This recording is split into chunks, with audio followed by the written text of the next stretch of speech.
கோவை பீளமேடு பகுதியில் உள்ள சென்றாயல் வீரமாஸ்தி அம்மாள் திருக்கோவிலில் நடைபெற்ற ஆடிப்பெருக்கு திருவிழா சிறப்பு அலங்காரத்தில் நடைபெற்ற அம்மன் திருவீதி விழாவில் திரளான பக்தர்கள் பங்கேற்றனர். கோவை பீளமேடு ஏடி காலனி பகுதியில் உள்ள அருள்மிகு சென்றாயல் வீரமாஸ்தி அம்பாள் ஆடிப்பெருக்கு திருவிழா வெகு விமர்சையாக துவங்கியது. முன்னதாக ஏடி காலனி பூசாரி வீட்டில் இருந்து புறப்பட்ட அம்மன் திருவீதி ஊர்வலத்தில் அந்த பகுதியில் உள்ள ஆண்கள், பெண்கள், குழந்தைகள் என திரளான பக்தர்கள் கலந்து கொண்டனர். ஊர்வலமாக அழைத்து வரப்பட்ட அம்மன் முன்னதாக பெருமாள் கோவிலுக்கு அழைத்து செல்லப்பட்டு மீண்டும் அங்கிருந்து பாலவிநாயகர் கோவில் வந்தடைந்தது. அம்பாளுக்கு சிறப்பு பூஜைகள் செய்யப்பட்டு அபிஷேகங்கள் செய்யப்பட்டன.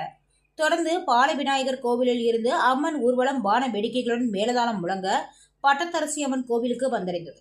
இதனைத் தொடர்ந்து உற்சவ மூர்த்தியாக அலங்கரிக்கப்பட்ட அம்மன் பக்தர்களுக்கு காட்சியளித்தார். இதனைத் தொடர்ந்து அம்பாளுக்கு தீபாராதனை காட்டப்பட்டு பக்தர்களுக்கு பிரசாதம் வழங்கப்பட்டது.